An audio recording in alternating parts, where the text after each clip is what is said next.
지식과 감성, 약간의 넋두리까지 공존하는 본격 일방향적 수다의 장, 몽땅 다락방입니다.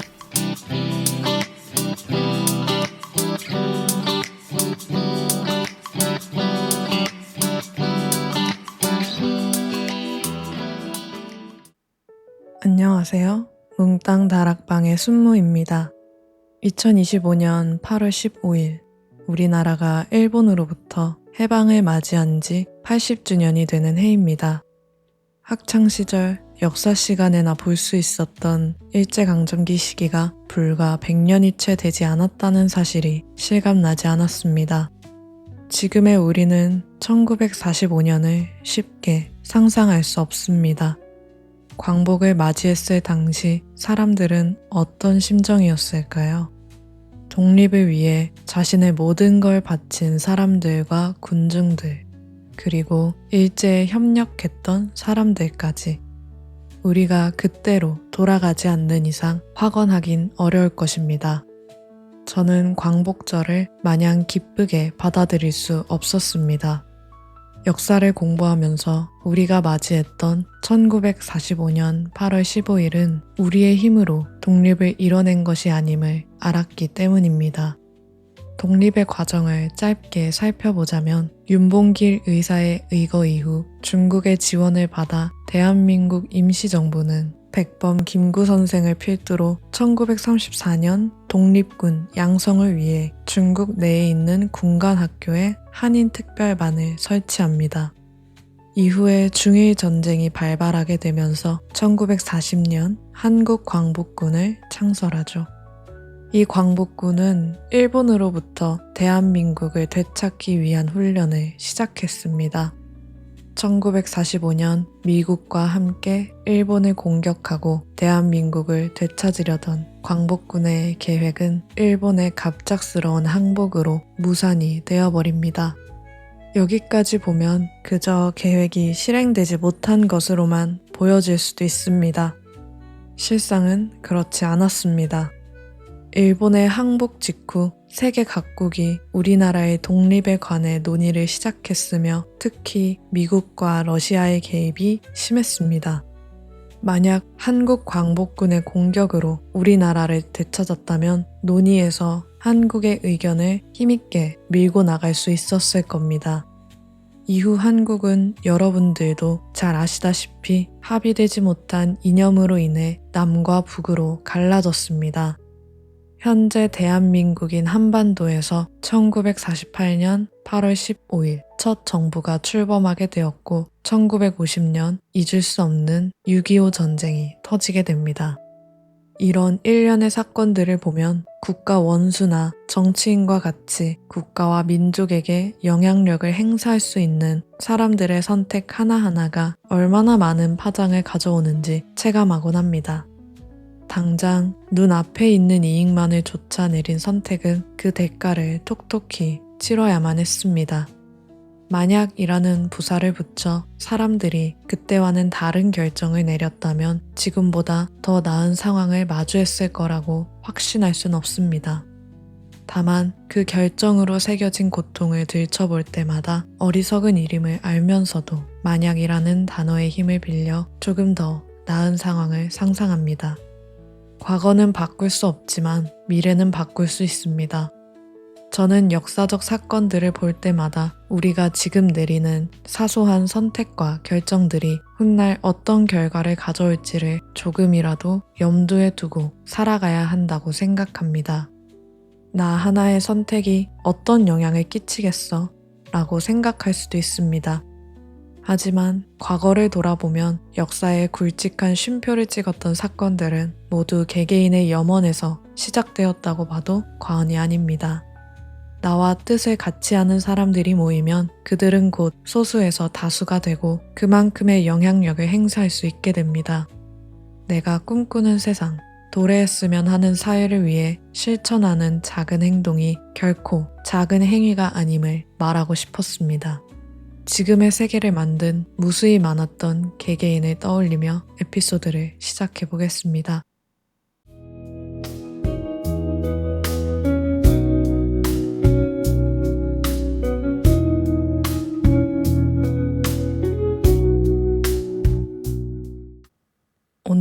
몽땅 다락방의 주제는 다큐멘터리입니다.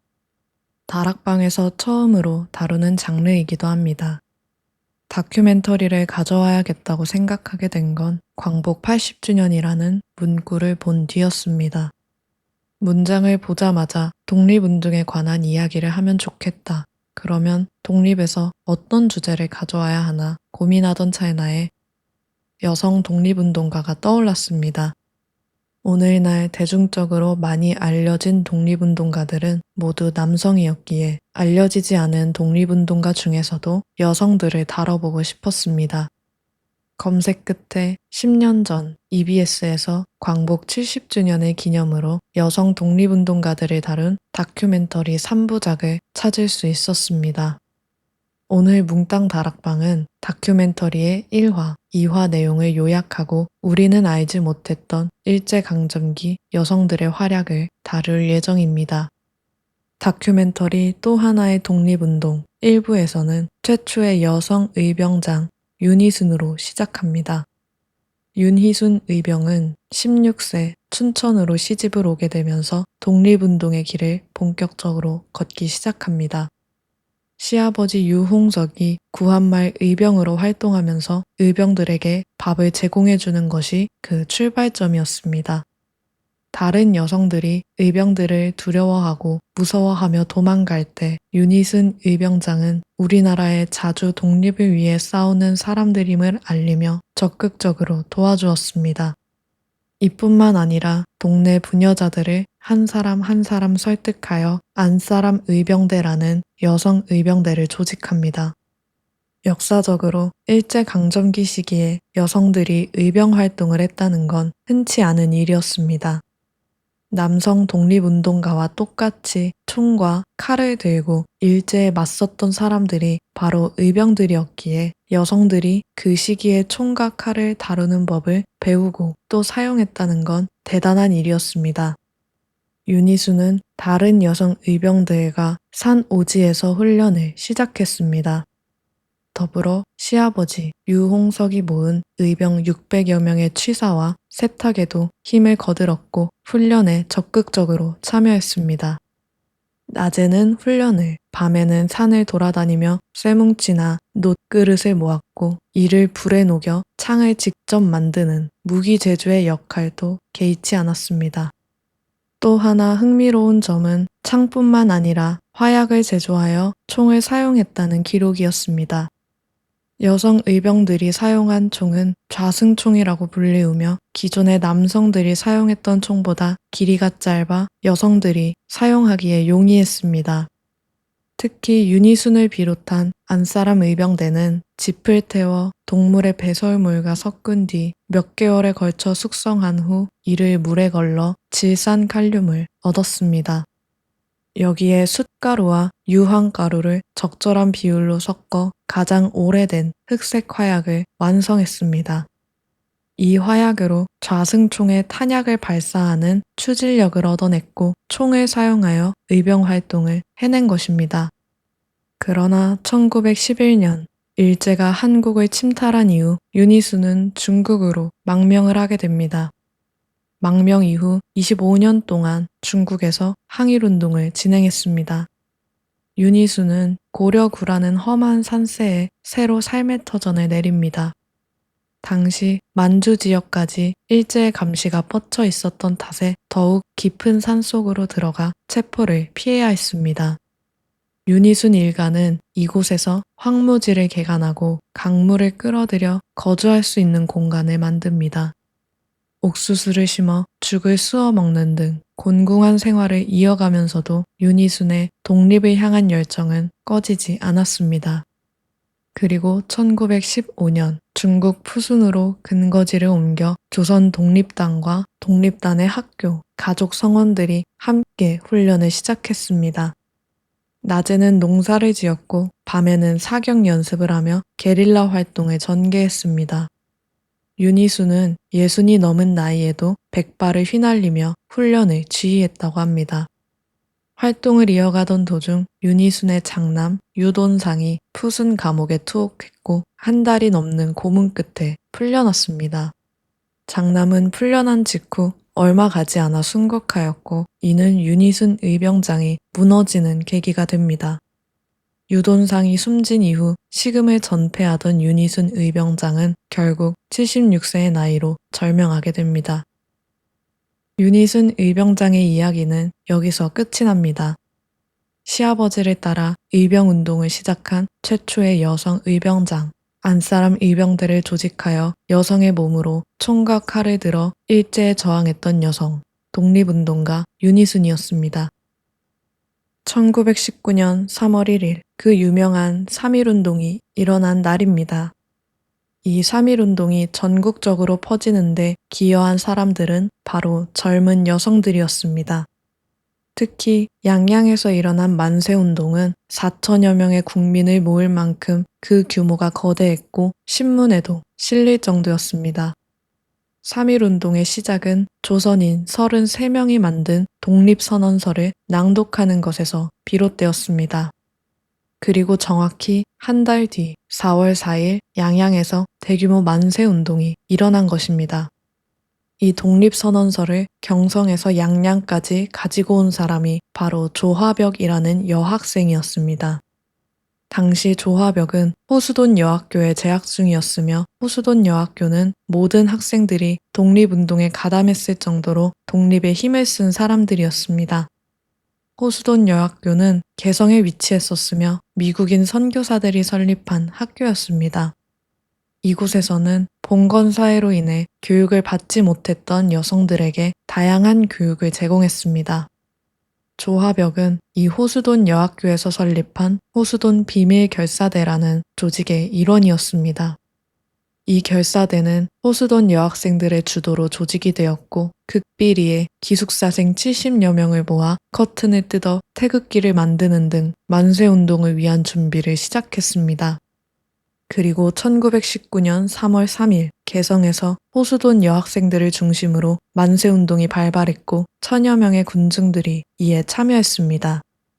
개성에서의 만세운동으로 인해 일제는 강제 휴교령을 내렸고 학교가 문을 닫게 되었습니다. 이에 결사대의 일원들은 각자의 고향으로 돌아갑니다. 조화벽은 고향으로 향하기 직전 독립선언서를 한자 한자 필사했습니다.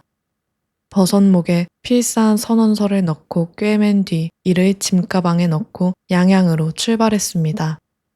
개성에서 양양에 도착하기까지에는 약 한 달이 걸렸습니다. 당시 일본 경찰들은 배에서 내리는 사람들의 몸을 샅샅이 수색했습니다. 조화벽은 이 위험 부담을 기꺼이 감수한 채로 독립선언서를 들고 귀향길에 오른 것이었습니다. 양양에 도착한 조화벽은 지역 청년들과 함께 본격적인 만세운동 준비에 돌입했습니다. 일본 경찰의 감시망을 피하기 위해 상여집에 모여 운동을 준비했습니다. 상여집은 상여와 장례에 쓰이는 물품들을 보관하는 곳으로서 일종의 혐오시설이었습니다. 일반 주민들도 꺼려하는 이곳은 일제의 감시를 피할 수 있는 적절한 장소였습니다. 이곳에서 조화벽과 청년들은 어둠 속에서 370개의 태극기를 만들었고 독립선언서를 베껴 적었습니다. 그 결과 3월 1일로부터 한 달이 지난 4월 4일 양양에서 큰 규모의 만세운동이 일어날 수 있었습니다. 양양에서뿐만 아니라 만세운동은 전국 곳곳에서 발발했습니다. 그 당시 보도되었던 신문 자료들을 보면 평양, 전주, 부산 등에서 여학생들이 주도적으로 3.1운동을 이어갔음을 알 수 있습니다. 또 영국 정보국 국동지부가 쓴 문서에 의하면 수많은 젊은 여성들이 적극적으로 운동에 가담했고 열렬한 반일운동을 시작했다라고 써 있습니다. 3.1운동은 이러한 여학생들의 주도로 대한민국 전역에 퍼질 수 있었던 것입니다. 각지에 있던 여학생들은 비밀 결사대를 만들었고 그곳에서 항일투쟁을 이어나갔습니다. 억압된 사회에서 살고 있었던 여성들이 이렇게 항일운동을 주도할 수 있었던 이유는 개항기에 들어온 신문물에 있었습니다. 이를 토대로 신여성이라고 불리는 사람들이 등장했습니다. 특히 서양의 선교사들에 의해 이루어진 신교육은 여성의 새로운 사회적 지위 및 역할에 눈을 뜨게 했습니다. 숭의여자고등학교는 일제강점기부터 다양한 분야의 교육을 여성들에게 제공해 왔습니다. 지금 우리에게 익숙한 국어, 수학과 같은 과목과 더불어 민족교육, 여성교육을 시킨 것으로 기록되어 있습니다. 숭의여고의 전신인 숭의여학교의 학생들은 송죽결사대라는 비밀결사대를 조직했고 김경희, 황해덕, 박현숙, 이효덕 등이 이 조직에 몸담아 독립운동가로 활동했습니다. 이 결사대의 특징은 결사대의 일원을 수직적인 구조로만 알 수 있었다는 겁니다. 즉, 자신을 결사대로 포섭한 단 한 명만을 동료이자 같은 조직원으로 알고 있었습니다. 같은 반 학생이어도 누가 조직원인지 알 수 없었습니다. 이런 구조 덕분에 송죽결사대는 일제의 감시를 피해 조직을 유지할 수 있었습니다. 이런 여학생들의 비밀 조직은 1919년 3.1운동으로 인해 조직에 속한 여학생들이 모두 자신의 고향으로 흩어지게 됩니다. 즉, 조직원들이 전국으로 확산되면서 이들을 토대로 전국 항일운동의 연락망이 생성됩니다. 이 연락망 덕분에 경성에서 시작한 3.1운동과 독립선언서가 확산될 수 있었던 겁니다. 송죽회의 일원이었던 황해덕은 훗날 간도에서 활동한 애국 부인회에도 속하게 되는데 여기에서 김마리아를 만나게 됩니다. 김마리아는 1928년 한국 최초로 여성 독립단체 근화회를 조직하여 미국 뉴욕에서 황해덕과 함께 항일투쟁을 진행했습니다. 이들은 대한민국 임시정부의 독립자금을 지원하고 임시정부의 군대인 광복군에게도 지원을 이어갔습니다. 또한 뉴욕뿐 아니라 하와이에서도 독립을 위해 헌신한 여성들이 있었습니다.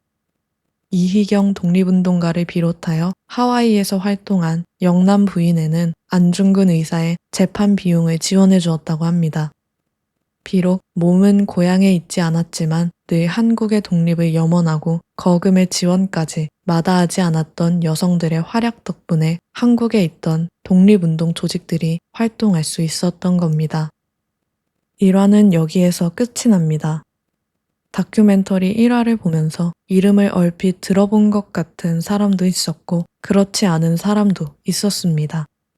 동시에 50분 남짓하는 이 영상에서 생각했던 것보다 훨씬 많은 여성 독립운동가들의 이름이 나오는 걸 보고 정말 알려지지 않은 이야기가 많다는 것을 느꼈습니다. 3.1운동을 모르는 사람은 없지만 이 운동이 어떻게 전국으로 퍼질 수 있었는지 아는 사람은 얼마나 있을까요? 목숨을 걸고 독립선언서를 각자의 고향으로 가져가 대규모 만세 시위를 주도했던 여학생들의 그 용기가 얼마나 거대했을지 감이 와닿지가 않았습니다. 또 윤희순 의병장을 비롯하여 당시 여성들이 총과 칼을 들고 무장투쟁을 했다는 것도 몰랐던 사실이었습니다. 1900년대 초 여성상을 생각하면 이런 활동들이 결코 쉽지 않았을 겁니다. 그만큼 우리나라가 겪었던 일제강점기는 격동의 시기임을 알 수 있습니다. 나라를 유지했던 근간이 흔들림에 따라 많은 변화가 일었고 그 안에는 차마 셀 수도 잴 수도 없는 고통들이 존재했을 것 같습니다. 그러한 상황 속에서도 자신들의 신념과 독립을 향한 의지가 가득했던 운동가들이 있었다는 점, 그리고 그 운동가들 중에서 여성 또한 남성 못지않게 큰 활약을 펼쳤다는 점을 이제는 알아야 하지 않을까 생각합니다.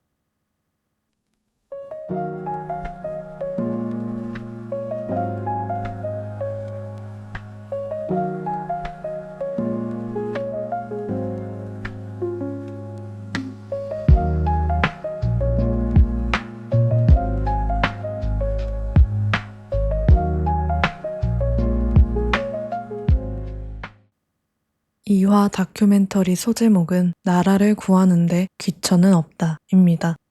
여성 중에서도 신분이 낮았던 기생들이 어떻게 독립운동을 전개했는지, 또 제주도에서 일어난 항쟁운동을 다루고 있습니다. 이화의 이야기는 수원 화성행궁에서 시작합니다. 기생들은 화성행궁의 봉수당 앞에서 만세 시위를 벌였습니다.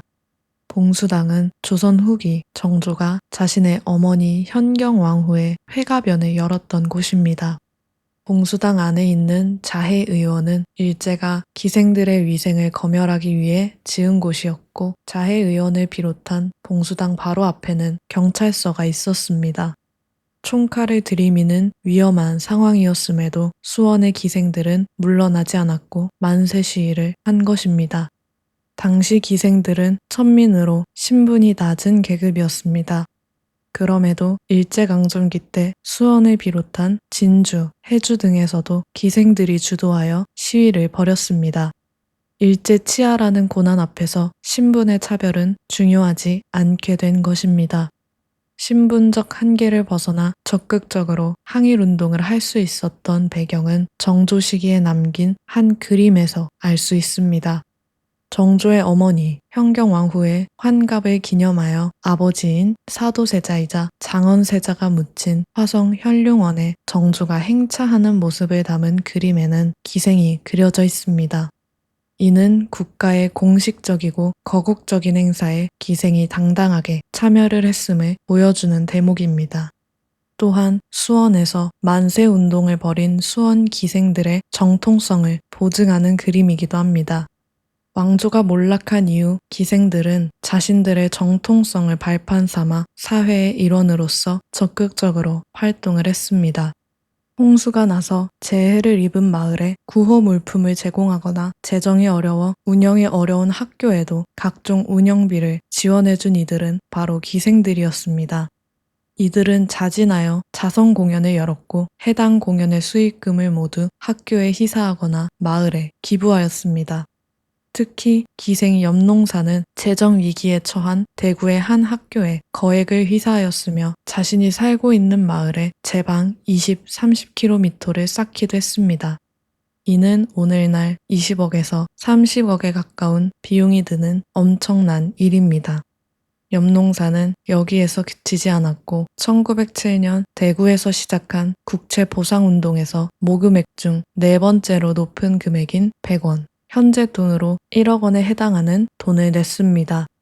이렇듯 일제강점이라는 특수한 상황은 철저하게 나뉘었던 신분들을 모두 한마음으로 뭉치게 한 계기가 되었습니다.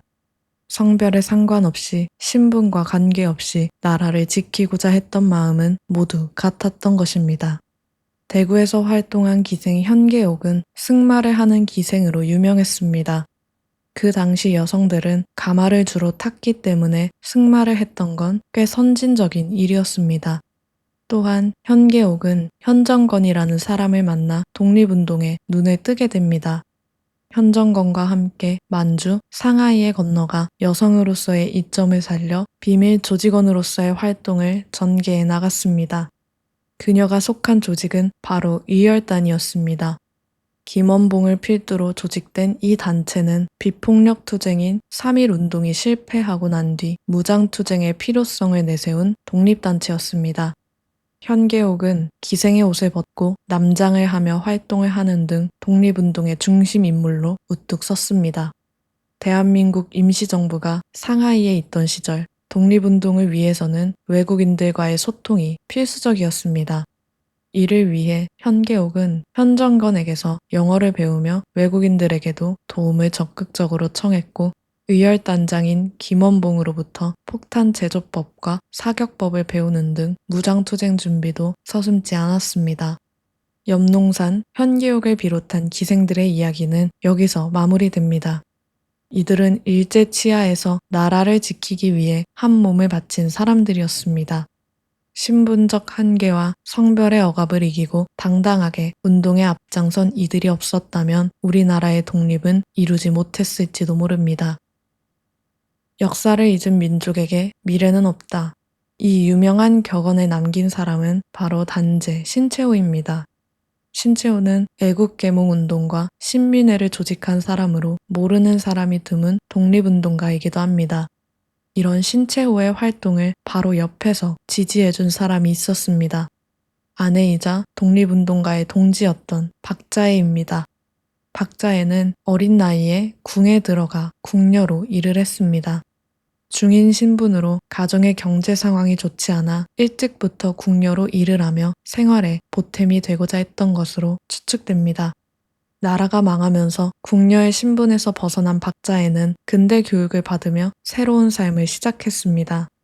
박자에는 조산부 양성소에 들어가 졸업을 한 뒤 조선 총독부 위원 산부인과에 간호부로 취업을 하게 됩니다.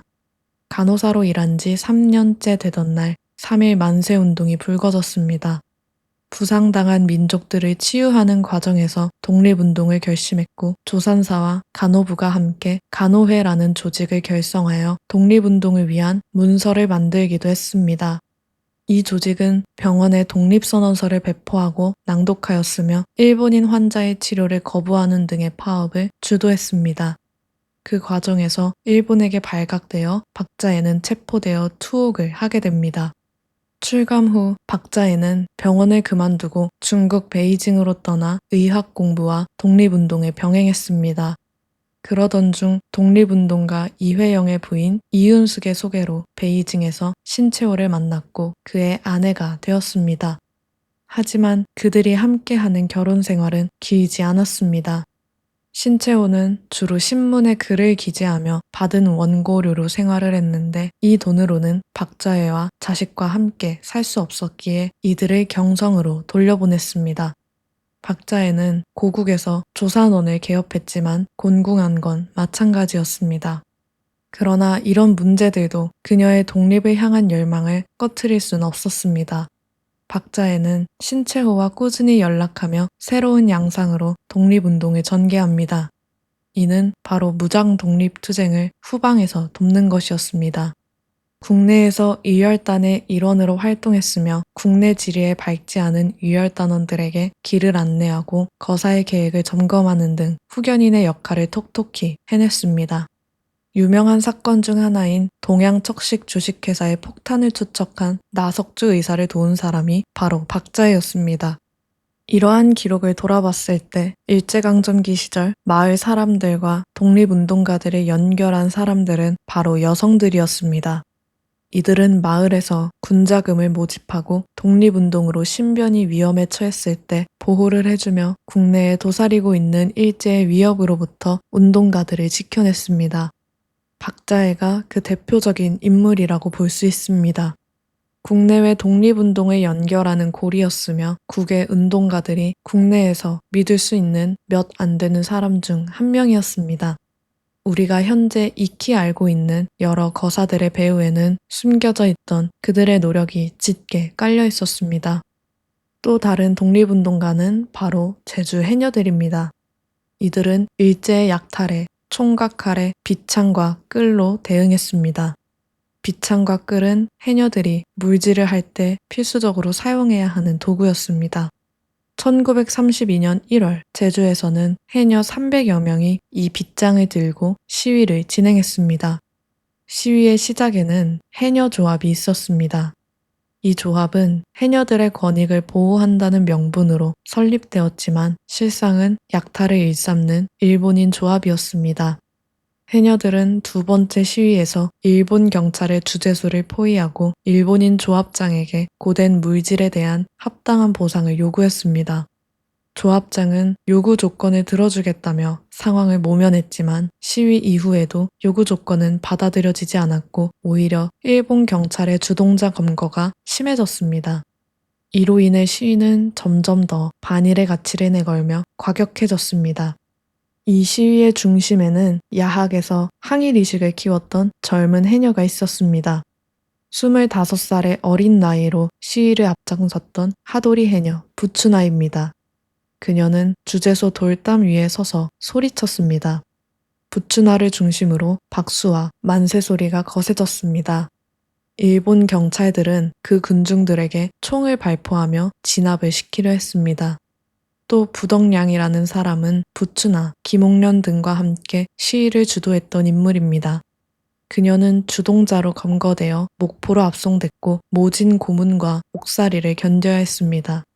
23살의 나이였습니다. 이런 해녀들에게 사기를 돋구고자 해녀의 노래를 지은 사람이 있습니다. 강관순이라는 남성입니다. 어머니와 누이 모두 해녀였기에 해녀들의 상황을 잘 알고 있었습니다. 그는 야학을 통해 부녀자들에게 글을 가르쳤고 계몽 활동에 앞장섰습니다.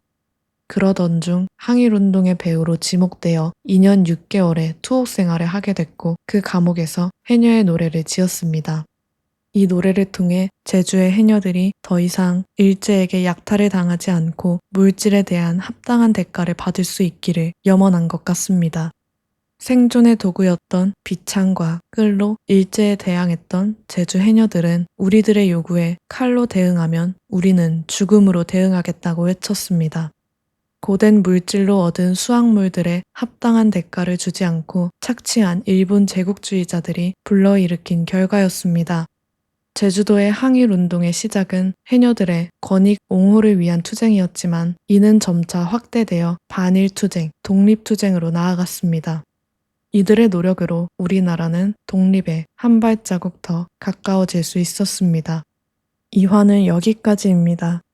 개인적으로 저는 2화의 초반부에 나왔던 기생들의 활약이 가장 인상 깊었습니다.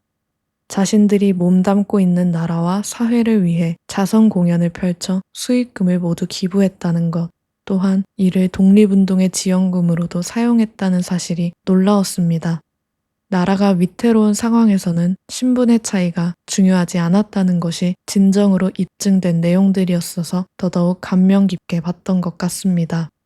이토록 잘 알려지지 않은 운동가들의 활동이 많다는 사실이 조금은 씁쓸하기도 합니다. 이 다큐멘터리에서 다룬 이들도 그나마 관련된 기록들이 남아있었기에 우리가 알 수 있었던 겁니다. 기록조차 남아있지 않은, 소실되었거나 기록되지 않은 이들의 희생은 얼마나 크고 거대할지 감히 예상할 수 없습니다.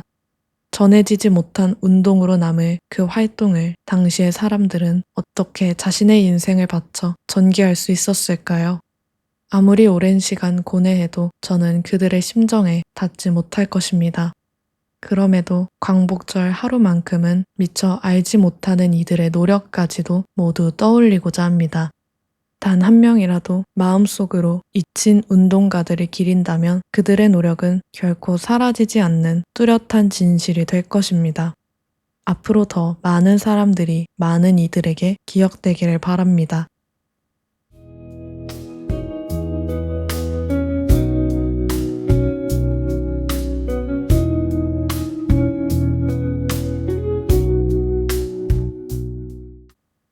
오늘은 뭉땅 다락방에서 처음으로 다큐멘터리를 가져와 보았습니다.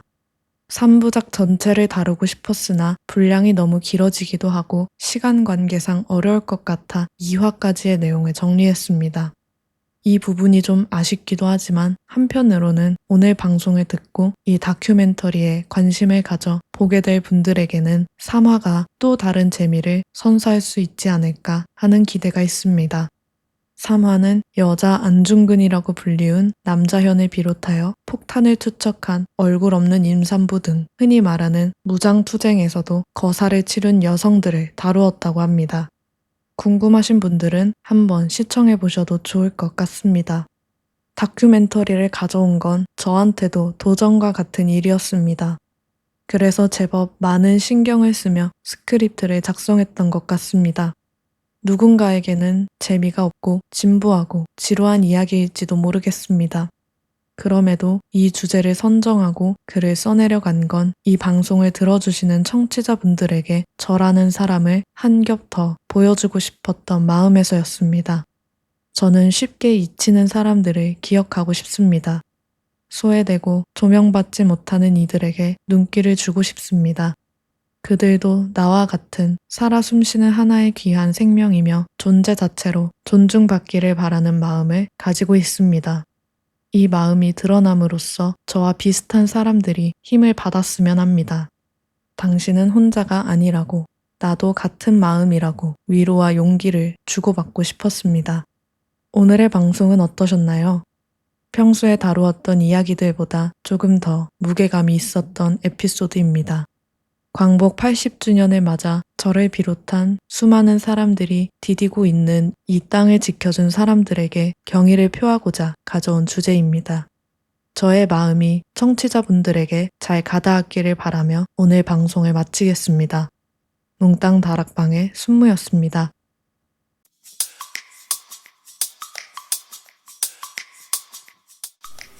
지식과 감성, 약간의 넋두리까지 공존하는 본격 일방향적 수다의 장, 몽땅 다락방입니다.